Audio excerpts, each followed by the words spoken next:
दोस्तों नमस्कार। स्वागत है आप सभी का मेरे YouTube channel Avantika coaching classes पर। दोस्तों जैसा कि आप देख सकते हैं 10th क्लास का वीडियो है, विषय विज्ञान है, साइंस विषय चल रहा है दोस्तों हमारा। और तीसरा वीडियो दोस्तों मैं लेके आ रहा हूँ, मतलब 2 वीडियो में पहले आपके डाल चुका हूँ। और ये इस वीडियो में अपन 5 इंपॉर्टेंट क्वेश्चन देखेंगे जो कि आंसर सहित मिलेंगे दोस्तों आपको। और याद रखिए दोस्तों, हिंदी और इंग्लिश दोनों लैंग्वेज में मैं आपको आंसर प्रोवाइड कराने वाला हूँ, जो कि यूट्यूब पे आपको किसी वीडियो में नहीं मिलेगा। ठीक है, तो दोस्तों इतने इंपॉर्टेंट क्वेश्चन है ये, 5 इंपॉर्टेंट क्वेश्चन, जिसमें से कम आपके 3 से 4 नंबर एग्जाम में बैठना पक्के हैं। तय है कि 3 से 4 नंबर आपके कंफर्म बैठेंगे। ठीक है, तो दोस्तों बहुत ही इंटरेस्टिंग और यूज़फुल वीडियो होने वाला है। और दोस्तों इसमें मैं आपको बता दूं कि इसमें बहुत सारे ऑब्जेक्टिव भी हम कवर करेंगे।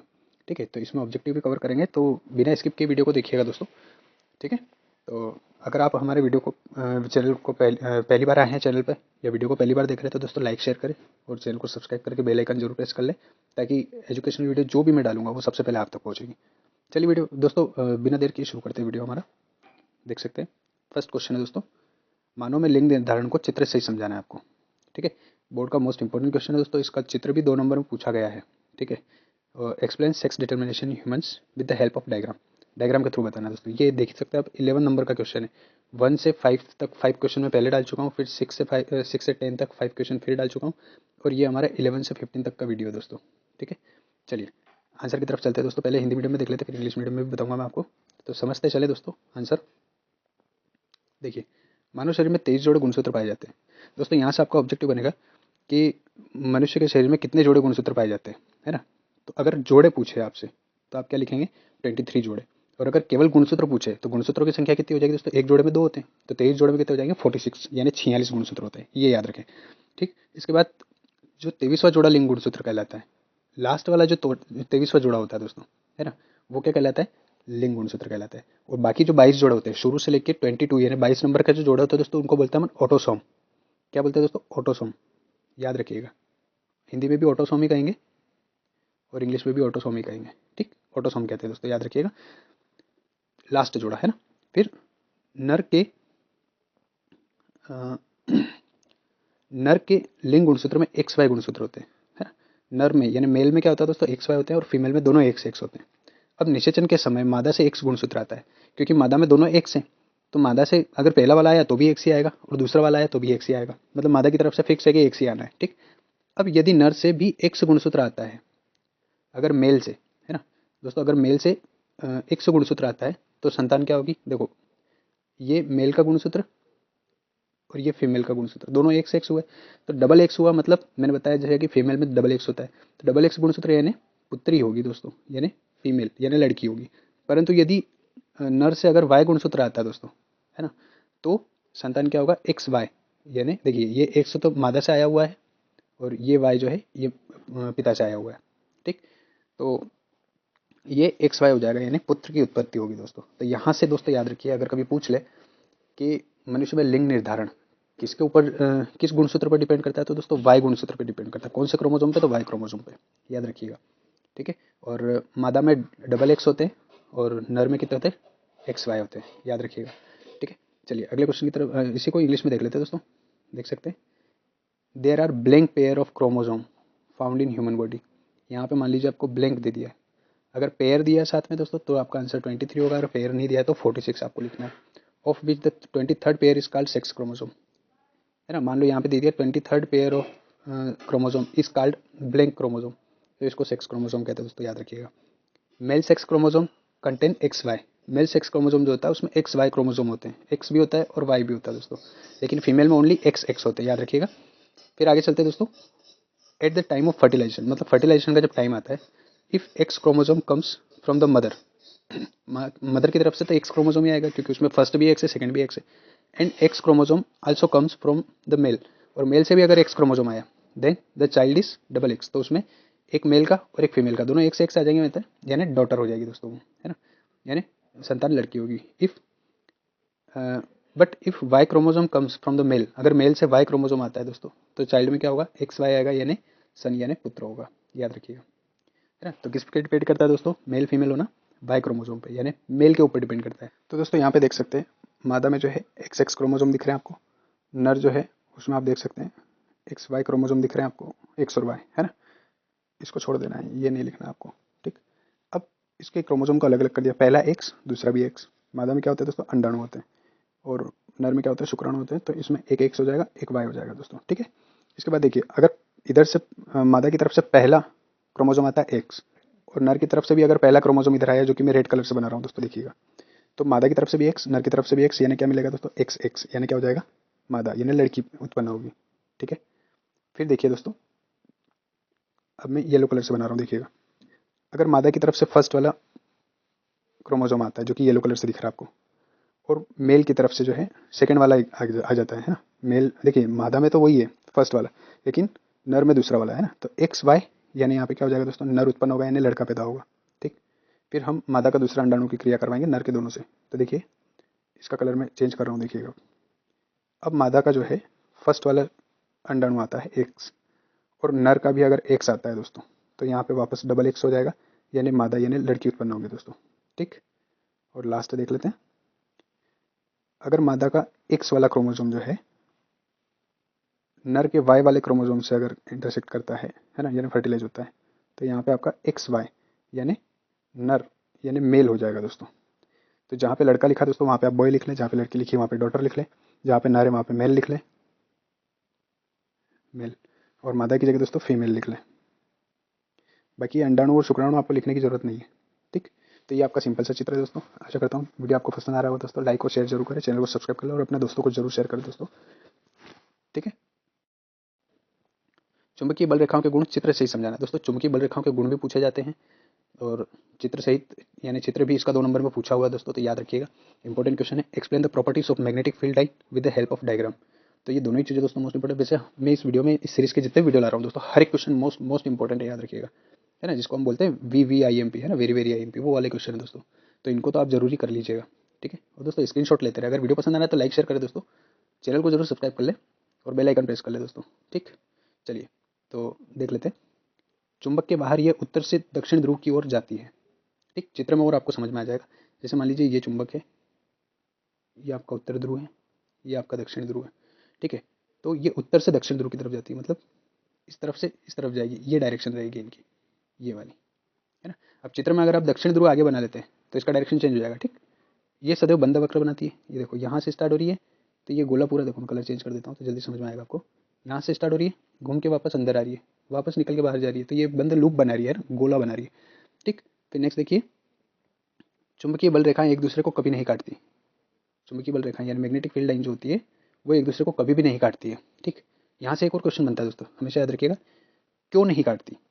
एक क्वेश्चन ऐसा भी आया हुआ है बोर्ड में 2024 या 25 में, देखिएगा आप, आपको मिल जाएगा 24 या 25 में, कि चुंबकीय बल रेखाएं एक दूसरे को प्रतिशत क्यों नहीं करती है। Why magnetic field line not intersect each other. तो इसका आंसर यहाँ से होगा आपका। देखिए, यदि मैग्नेटिक फील्ड लाइन एक दूसरे को काटती है तो कटान बिंदु पर चुंबकीय क्षेत्र की 2 दिशाएं हो जाएगी, और आपको पता है 2 दिशाएं होती नहीं है, एक ही दिशा होती है, जो कि असंभव है ना। इसलिए वे एक दूसरे को कभी भी नहीं काटती, ठीक। चौथा पॉइंट है आपका, ध्रुवों के पास जो है, जो अपने जो पोल्स होते हैं उनके पास में ये बल रेखाएं बहुत पास पास होती है, लेकिन जब ध्रुवों से दूर जाते हैं तो ये बल रेखाएं जो है दूर दूर हो जाती है थोड़ी, ठीक है, एक दूसरे से दूर दूर हो जाती है। तो ये आपको याद रखना दोस्तों, देख सकते हैं आप, है ना। ध्रुवों के पास में तो ये बल रेखा पास पास होती है, जबकि ध्रुव से दूर जाने पर ये दूर हो जाती है। चलिए इंग्लिश में देख लेते हैं इसका थोड़ा सा। देखिए, आउटसाइड द मैग्नेट, मैग्नेट के आउटसाइड में, इनसाइड में डायरेक्शन अलग होती है दोस्तों, है ना, अपोजिट हो जाती है, और आउटसाइड में अलग रहती है। तो this line force travel, this lines of force travel from the north pole to the south pole, north से साउथ पोल की तरफ जाती है दोस्तों, हमेशा याद रखिएगा, ये ऑब्जेक्टिव में आपसे पूछा जा सकता है ना। चलिए सेकंड पॉइंट देखिए, सेकंड पॉइंट है आपका, they always from close curve, ये फॉर्म करती है, क्या करती है, क्लोज कर्व फॉर्म करती है। नेक्स्ट देखिए दोस्तों, थर्ड पॉइंट आपका, कि magnetic field line never intersect each other, है ना। अब अगर ये पूछ ले why magnetic field line never intersect each other, ऐसा करके क्वेश्चन पूछा हुआ 2 नंबर में, तो आपका आंसर यहाँ से स्टार्ट होता है, if they intersect each other, या if they did, there would be 2 direction of the magnetic field at the point of intersection which is not possible, so they are not intersect each other. ये आपका answer हो जाएगा दोस्तों, ठीक है। अगर वो एक दूसरे को इंटरसेक्ट करती है तो यहाँ पे मैग्नेटिक फील्ड लाइन जो है उसके 2 डायरेक्शन हो जाएगी इंटरसेक्शन के पॉइंट पे, जो कि पॉसिबल ही नहीं है, ठीक है। चलिए नेक्स्ट पॉइंट देख लेते हैं दोस्तों, फोर्थ वाला last point, the line of force are closer together the near the pole while they spread out as they move away from the poles. मतलब पोल जो होता है आपका, है ना, ये नॉर्थ पोल मान लीजिए, ये साउथ पोल है, तो यहाँ पे तो ये पास पास होगी, लेकिन जैसे जैसे इससे दूर जाएगी तो ये डिस्टेंस के बीच में बढ़ती जाएगी। चलिए हम चित्र की सहायता से समझ लेते हैं थोड़ा सा। तो देखिए दोस्तों, ये चित्र है हमारा, ये आपका नॉर्थ पोल हो गया, ये आपका साउथ पोल हो गया, और बताया था कि नॉर्थ से साउथ पोल की तरफ आउटसाइड, देखो ये इनसाइड में तो वापस डायरेक्शन इस तरफ की हो जाएगी इनकी, है ना, लेकिन बाहर की तरफ आप देखिए, बाहर की तरफ नॉर्थ से साउथ पोल की तरफ जा रही है ना, उत्तर से दक्षिण ध्रुव की तरफ जा रही है, ठीक। फिर देखो यहाँ पे देखिए इस जगह, देखो मैं चेंज कर देता हूँ थोड़ा सा, पेन थोड़ा सा मैं चेंज कर देता हूँ, ब्लैक कलर, येलो कलर ले लेता हूँ, येलो कलर से देखिए आप, ये जो पोल है, पोल के पास पास में देखिए ये सारी फील्ड लाइन जो भी नजर आ रही है, ये कितनी पास पास है ना, और जैसे अपन पोल से दूर गए तो इनकी डिस्टेंस देखो कितनी बढ़ गई है ना, ये भी हमने पढ़ा है। फिर ये एक दूसरे को इंटरसेक्ट नहीं कर रही, देख सकते हैं आप जहाँ जहाँ पे भी एरो बना हुआ है वो एक दूसरे को इंटरसेक्ट नहीं कर रही, ठीक है दोस्तों, ये इंटरसेक्ट नहीं करती एक दूसरे को, है ना। तो ये सारे आपके पॉइंट हो गए, ठीक। और ये डायग्राम आपका इंपॉर्टेंट है दोस्तों, ये डायग्राम आपको बनाना है, ठीक है, डायग्राम आपको अच्छे से कवर करना है, ये डायग्राम 2 नंबर में पूछा हुआ है। चलिए आगे बढ़ते हैं अगले क्वेश्चन की तरफ। नेक्स्ट क्वेश्चन देख सकते हैं दोस्तों, आपके स्क्रीन पर है, विद्युत फ्यूज क्या है, इलेक्ट्रिक फ्यूज आपको बताना है, electric fuse what is explain what is an electric fuse, ठीक है। चलिए इसका आंसर देख लेते हैं, पहले हिंदी में फिर इंग्लिश में बात करते हैं। यहाँ से भी आपके ऑब्जेक्टिव बनेंगे दोस्तों, बिना स्किप किए वीडियो को देखिएगा आप, ठीक है। चलिए यहाँ से आपके ऑब्जेक्टिव बनेंगे, तो देखिएगा, विद्युत फ्यूज एक सुरक्षा उपकरण है ना, सुरक्षा उपकरण सेफ्टी इक्विपमेंट है जो कि विद्युत परिपथ को ओवरलोडिंग या शॉर्ट सर्किट से बचाता है। परिपथ यानी सर्किट, सर्किट जो होता है ना, इलेक्ट्रिक सर्किट जो होता है उसको या तो ओवरलोडिंग होने पर या फिर शॉर्ट सर्किट हो जाता है, तो ये फ्यूज क्या करता है, उनसे बचा लेता है ना। बाकी सारे जो अपने इलेक्ट्रिकल इक्विपमेंट है, अप्लायंसेज है, उनको खराब होने से बचाता है ना। यह एक कम गलनांक वाले तार का बना होता है। तो दोस्तों ये आपका यहाँ से ऑब्जेक्टिव बनेगा कि जो फ्यूज होता है उसमें किस तार का उपयोग किया जाता है, तो कम गलनांक वाले तार का उपयोग किया जाता है, ठीक है।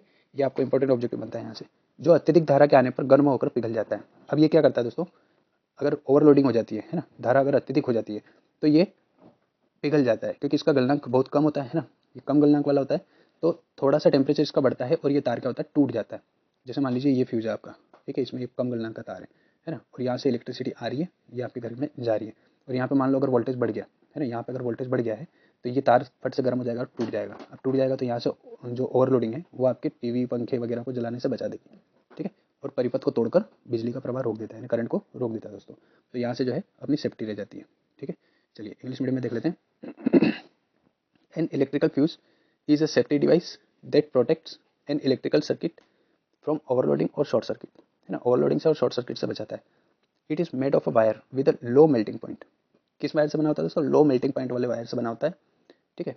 आगे देखते हैं, विच हिट्स अप एंड मेल्ट, जो कि गर्म हो जाता है और मेल्ट हो जाता है, टूट जाता है, when excessive current flow through it, जब ज़्यादा हाई वोल्टेज की का करंट जब इसमें से निकलता है तब, breaking the circuit and stopping the flow of electricity, और ये सर्किट को तोड़ देता है और जो इलेक्ट्रिसिटी है उसका स्टॉप कर देता है, ठीक है दोस्तों। तो ये हो गया आपका 13 वाला क्वेश्चन, यानी 3 क्वेश्चन हो चुके हैं दोस्तों। वीडियो आपको कैसा लग रहा है कमेंट करके मुझे जरूर बताएं, और अगर हेल्पफुल लग रहा है तो लाइक शेयर जरूर करें दोस्तों। वीडियो को मैं देख रहा हूँ, व्यूज़ तो आप देख तो रहे हैं वीडियो पर, लाइक नहीं कर रहे, तो लाइक जरूर करें और कमेंट करें। और कोई भी डाउट आता है दोस्तों, कोई आंसर ऐसा है जो आपको समझ में नहीं आ रहा है तो वो भी मुझे बताएं, तो मैं आपका डाउट पूरा क्लियर करने की कोशिश करूँगा। नेक्स्ट क्वेश्चन दोस्तों, ओम का नियम लिखिए, write down the Ohm's law. बहुत इंपॉर्टेंट क्वेश्चन है दोस्तों, जब से एनसीईआरटी हुई तब से थोड़ा कम पूछने लगा है, बाकी एनसीईआरटी होने से पहले काफ़ी पूछा जाता था, बोर्ड का फेवरेट क्वेश्चन है, तो आने के चांस तो बनते हैं दोस्तों। चलिए ये हमारा आंसर देख लेते हैं इसका, ओम्स लॉ क्या है। यदि किसी चालक की भौतिक अवस्थाएं स्थिर रहे, है ना, यानी फिजिकल जो कंडीशन है, भौतिक अवस्थाएं, भौतिक अवस्थाएं किस क्या होती है दोस्तों, दाब हो गया यानी प्रेशर हो गया, फिर ताप हो गया यानी टेम्परेचर हो गया, ये सब चेंज ना किया जाए, है ना, भौतिक अवस्थाएं स्थिर रहे, तो उसमें प्रवाहित होने वाली विद्युत धारा चालक के सिरों के बीच में विभवांतर के समानुपाती होती है ना। तो इसमें क्या बता रहा है दोस्तों कि जो विद्युत धारा है आई, ये समानुपाती होती है, किसके समानुपाती होती है, विभवांतर के।